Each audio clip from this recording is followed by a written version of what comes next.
Seja muito bem-vindo, muito bem-vinda ao nosso estudo do livro de Atos dos Apóstolos. Nessa série de vídeos eu estou te ensinando a Bíblia de maneira totalmente descomplicada. Por isso, se você está gostando, não deixe de compartilhar com alguém, se inscrever aqui no canal e ativar as notificações para que esses vídeos possam alcançar ainda mais gente. Sem mais delongas, se você perdeu algum dos capítulos do 1 ao 4 do estudo do livro de Atos, você pode acessar a nossa playlist aqui, que lá tem todos os vídeos, porque hoje a gente já vai para o capítulo 5 e 6. E o que nós já vimos até aqui então? Você se lembra que nós já vimos no capítulo 1 ali, Jesus, depois de ressuscitado, passando 40 dias com seus discípulos, os ensinando a respeito das coisas do reino de Deus. Depois Jesus é levado aos céus e deixa ali encarregado que aqueles 11 que estavam ali, porque Judas já não estava mais entre eles, que aqueles 11 iriam começar algo novo em Jerusalém. E então, no final do capítulo 1, eles fazem a substituição de Judas por Matias, para que nesse momento o grupo dos 12 estivessem formados. Nós já vimos o derramamento do Espírito Santo em Atos 2, as coisas que aconteceram ali sobrenaturalmente, a diferenciação de línguas estranhas com línguas idiomáticas. Vimos eles agindo debaixo desse enchimento do Espírito Santo em poder, fazendo sinais e maravilhas e também sendo perseguidos pela liderança judaica.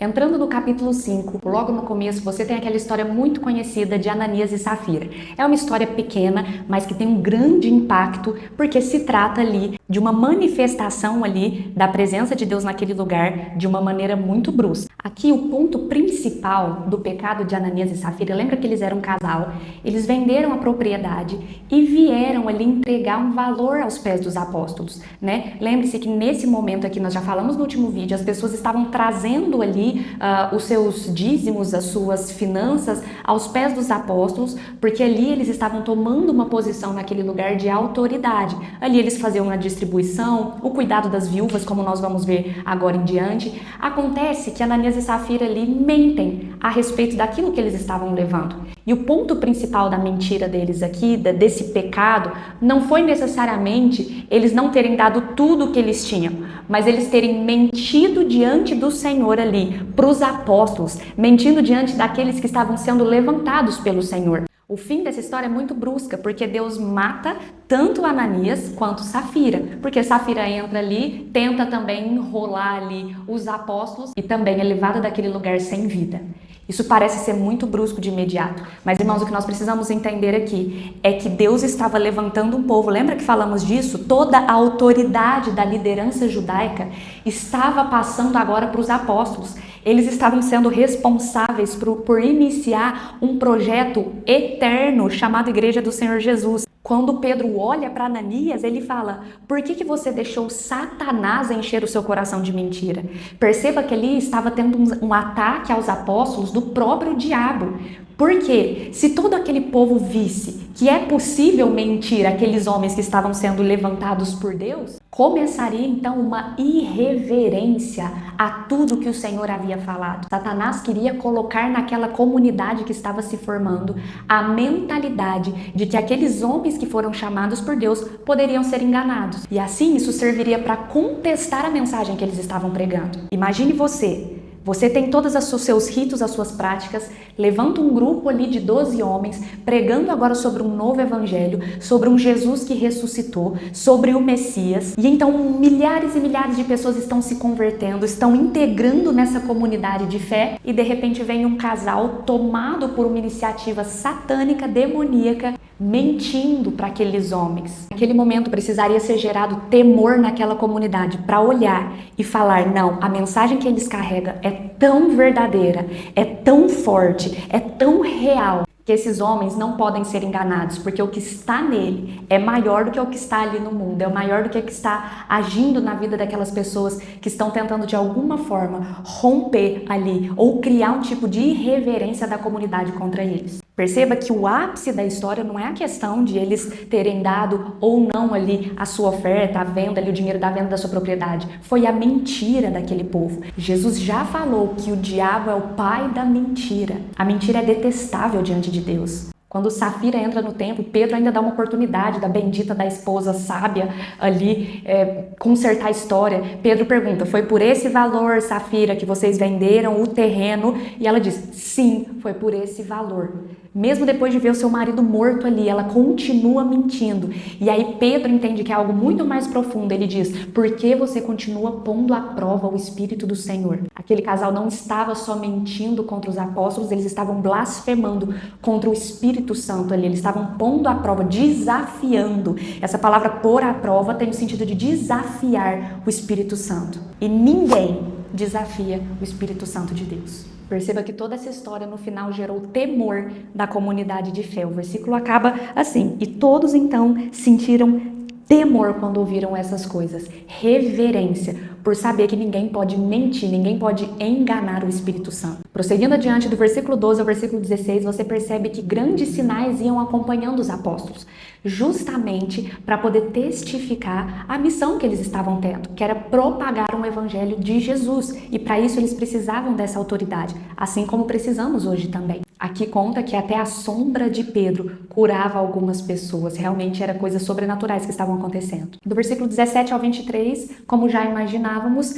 a liderança judaica mais uma vez é tomada. Agora o termo que é usado aqui é inveja, no versículo 17. Aqueles homens, junto com o sumo sacerdote, que nessa época era Anás, se levanta com inveja dos apóstolos. Por que inveja? Porque toda a reverência que eles tinham, quando eles mataram Jesus, antes de se levantar ali um evangelho messiânico, eles estavam perdendo para os apóstolos. Por quê? Por causa de uma promessa de quando Jesus olha para eles e fala que tudo que eles tinham seria passado para um outro povo que frutificaria. Nós já falamos isso nos outros vídeos. O povo estava admirando os apóstolos, o povo não olhava mais para a liderança judaica como centro de tudo, mas agora estavam vendo que o Espírito Santo estava sobre aqueles outros homens. E aqui tem um ponto, muitas vezes você vai buscar um enchimento do Espírito Santo e vão se levantar pessoas com inveja disso. Por que eu estou falando isso? Porque muitas vezes a inveja não é sobre o que você tem, é sobre o que você carrega. Às vezes você fala, Priscila, mas eu não tenho nada, eu não tenho um carro do ano, eu não tenho uma mansão. Por que as pessoas se levantariam em inveja? Porque muitas vezes o que nós carregamos, que é a presença do Espírito Santo de Deus, é a autoridade do nome de Jesus, porque estamos buscando, porque somos humildes de coração.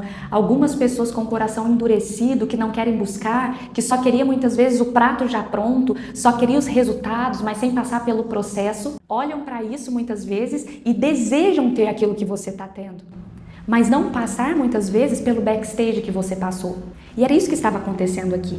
Eles então prendem ali os apóstolos, não tinha muito o que fazer, então vamos jogar eles para a prisão. Mas aí de noite, um anjo vem no versículo 19 e abre as portas do cárcere, liberando os apóstolos ali. Irmãos, aqui nessa parte nós podemos ver que havia uma batalha espiritual, porque Deus envia um anjo ali para poder abrir as portas daquele cárcere, mostrando que estava tendo uma movimentação no mundo espiritual. Havia uma batalha não só humana ali, mas havia uma batalha espiritual, porque aqueles homens estavam seguindo em obediência a Deus. Todas as vezes que obedecemos aquilo que Deus nos chamou para fazer, há batalhas espirituais. Precisamos estar conectados com o Senhor para que possamos vencer essas batalhas. E aí você pensa, poxa, o que eles fizeram logo depois que saíram da prisão, foram comemorar, ficaram felizes.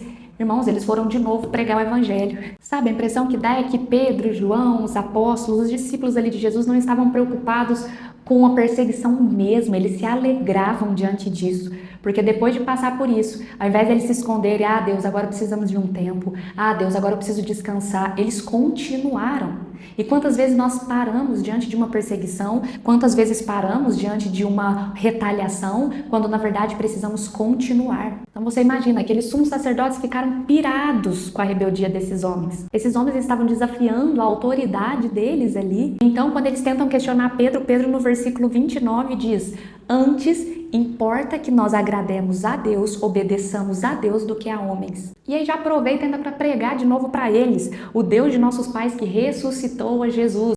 Lembra que esses homens não podiam ouvir falar sobre ressurreição, os saduceus não poderiam ouvir falar sobre ressurreição de mortos, e Pedro estava insistindo na tecla, porque nós somos testemunha do que vimos, do que ouvimos, nós não vamos deixar de falar do que vimos e ouvimos. Esses homens estavam dispostos a morrer pelo evangelho. Muitas pessoas dizem hoje em dia, mas não há nenhuma evidência de Jesus. O quê? Não há evidências que Jesus existiu, não há evidências que Jesus esteve aqui. Você acha que esses homens iriam morrer, todos, a maioria deles morreram como mártires, morreram pelo evangelho. Esses homens iam morrer por uma história mentirosa. Você já viu alguém entregando sua própria vida por causa do livro do Pequeno Príncipe? Você já viu alguém, um grupo de milhares e milhares de pessoas, não estamos falando só de Pedro, João, milhares, milhões de pessoas ao longo da história entregando sua vida por uma história mentirosa? Por que esses homens enfrentavam tudo isso? Porque eles falaram, nós somos testemunha do que vimos e ouvimos. Isso enfurecia a liderança judaica e no versículo 33 eles pensam em matá-los. Mas um homem muito sábio chamado Gamaliel, que posteriormente ali, a gente vai ver que ele foi professor do apóstolo Paulo, um homem muito inteligente, um mestre da lei, se levanta e fala o seguinte, eu vou trazer numa linguajar mais do dia de hoje. Ele fala assim, gente, esses dias para trás levantou um homem aqui, um maluquinho chamado Teudas, insinuando que ele era isso, que ele era aquilo, juntou ali ao redor dele uns 400 outros doidinhos que estavam seguindo ele. Mas ele foi morto e todo mundo que estava seguindo ele depois dispersou. Aí falou, depois também levantou Judas, o Galileu, juntou uma galera aí com ele a respeito de uma determinada coisa, determinado tema, depois morreu também, o pessoal dispersou. Aí ele fala, deixem esses homens ir, porque se a obra deles não for de Deus, ela vai perecer.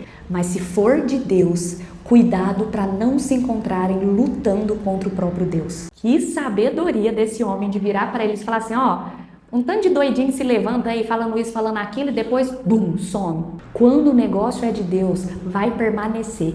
Tome cuidado para você não ir contra algo que é de Deus e se encontrar lutando contra o próprio Deus. Aqui eu faço um parêntese. Toma cuidado, meus irmãos, minhas irmãs, para se levantar falando contra a igreja X, contra pastor Y, contra isso, eu não concordo. Tem muitas coisas hoje em dia que nós podemos não concordar, mas tome cuidado, porque se você começa a falar de alguém, de uma liderança, de um pastoreio que foi Deus que levantou, que é de Deus, você está resistindo e lutando contra o próprio Deus. Mas o que isso nos ensina? Para que a gente tome cuidado. Hoje é importante sim o lugar de fala, a crítica moderada, mas tome cuidado com isso. Para você não se encontrar lutando contra o próprio Deus, lutando contra algo que foi Deus que levantou. E então eles saem daquele ambiente ali de perseguição, são soltos. E o versículo 41, 42 diz que eles continuam pregando de casa em casa o evangelho. O que nós aprendemos até aqui no capítulo 5? Que opor-se à igreja de Cristo é opor-se às forças de Deus. E que sofrer pelo nome de Cristo deve ser tido como uma glória para a igreja. Possamos caminhar assim como esses homens caminharam. E para nós encerrarmos esse vídeo, capítulo 6, um capítulo pequenininho que vai começar a contar a história de alguns homens, para a gente ir para o capítulo 7 no próximo vídeo, especificamente de Estevão. Aqui do versículo 1 ao versículo 7 você tem então que começou a multiplicar muito o número de discípulos, de crentes ali, aqueles que estavam crendo agora no Messias. E aí começou as primeiras brigas, as primeiras discussões, os primeiros desalinhamentos, o que é normal acontecer. Hoje em dia dentro das igrejas acontecem desencontros, desalinhamentos. E então os judeus helenistas, que eram aqueles que não eram nascidos em Israel, eles sofriam muito preconceito. Eram judeus de cultura grega, então eles sofriam um determinado preconceito pelo povo legítimo ali de Israel. E eles começaram a reclamar porque as viúvas deles estavam sendo esquecidas na distribuição diária. Então era a responsabilidade do povo pela lei cuidar ali dos órfãos, das viúvas, que ficavam ali muitas vezes sem o amparo, que perdiam seus maridos e ficaram sem o amparo. Então a comunidade ali judaica fazia a distribuição diária, só que as viúvas helenistas ali estavam sendo esquecidas. Um preconceito mesmo. E então os 12, ali os apóstolos que estavam representando essa nova comunidade, se juntam ali e falam, gente, isso aqui não pode acontecer não.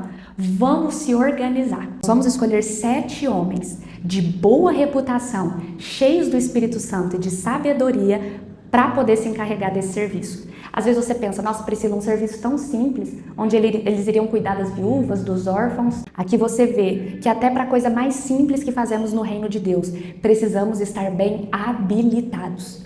Irmãos, não existe isso de, eu só arrumo as cadeiras na igreja, eu não preciso estar em dia com o meu devocional, lendo a Bíblia. Algo tão pequeno ali, eu ajudo ali muitas vezes no infantil, eu faço alguma coisinha aqui que não é tão importante. Eu não preciso estar tão bem habilitado, preparado para isso.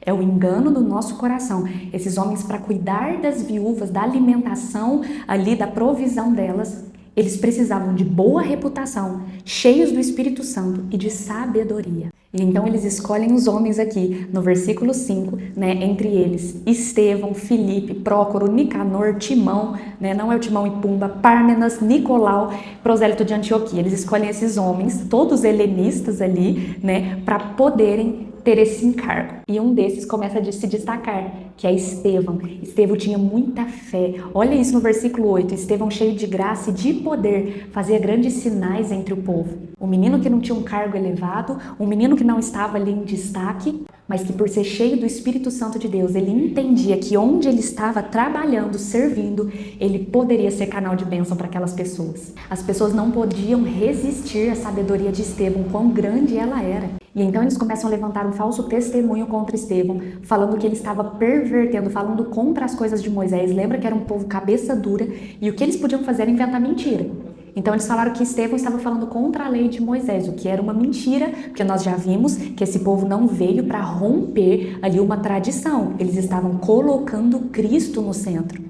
Mas o final do capítulo 6 termina de uma maneira muito linda, que quando Estevão estava assentado ali para poder fazer a sua defesa, o rosto dele era como se fosse o rosto de um anjo. Estevão era um homem cheio do Espírito Santo, um homem que não restringia ali o seu servir, talvez em uma área não tão privilegiada como o serviço às viúvas, aos órfãos, mas que ele não se prendia nessa mentalidade, mas entendia que se ele fosse cheio do Espírito Santo, até se fosse para varrer o templo, ele poderia ser usado para curar pessoas, até se fosse para passar um pano ali no chão do templo, ele ia ser usado para fazer sinais e maravilhas. Que o Espírito Santo possa nos encher, nos ensinar, assim como Estevão, a entender o nosso lugar hoje, a nossa posição, a entender que independente de onde estejamos hoje, nós precisamos ser cheios do Espírito Santo. Eu te espero no capítulo 7, no próximo vídeo, para vermos o julgamento poderoso de Estevão e, infelizmente, o seu apedrejamento.